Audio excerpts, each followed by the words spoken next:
I mean that side or this side. So this side or that side. Spread out a little bit. Spread out a little bit because, you know, even though I'm getting older every day, so can I scoot you off to the side there? I'm getting a little bit older every day. But I'm feeling pretty strong today. I'm feeling pretty strong today. I'm going to have to step over top of you. Can I move you out of the way just a little bit? Can you not tell what's happening today? It's tug-o-war. Yeah, it is. So here we go. Tug-o-war. I'm feeling pretty strong today. Hold on, you don't know the rules. You're just grabbing the rope. What happens in gym class if you grab the rope without asking? You have to go stand in the corner like I did as a kid all the time, right? All right, so just scoot off this way a little bit here, because it's hard to do tug-of-war if we're stepping on top of each other.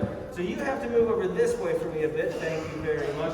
So what I'm thinking, though, is I'm feeling really strong today. So I am definitely part of this tug-of-war, and I am going to choose quite possibly the strongest person here today.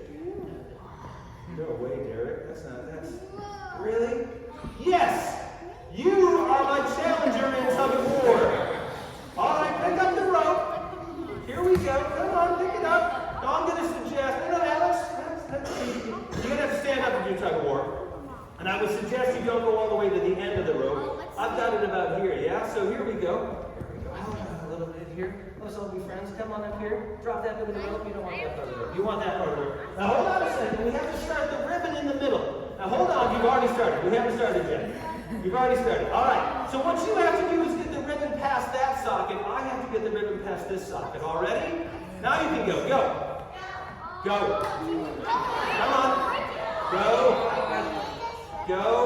Go. All right. Choose a helper. Do you need a helper? Choose a helper. There you go. All right. That's getting a little bit more. All right. Hold on.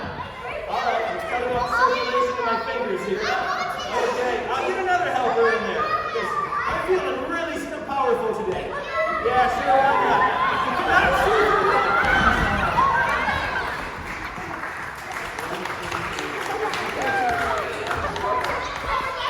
It only took 9 of them to finally get the rope across there. All right, come on quickly and have a seat. I did that for a reason. And you're probably wondering what in the world was the reason. Have a seat quickly. Have a seat quickly. Please have a seat quickly. Probably the only one injured today was me. I shouldn't have wrapped that so strongly around my hand. All right, I just did that for a reason, because they're at the beginning. Now look, I don't know if you know it, but I'm really powerful. I'm really powerful. You might not have been convinced there at the end when all 24 of you grabbed the rope and pulled me across.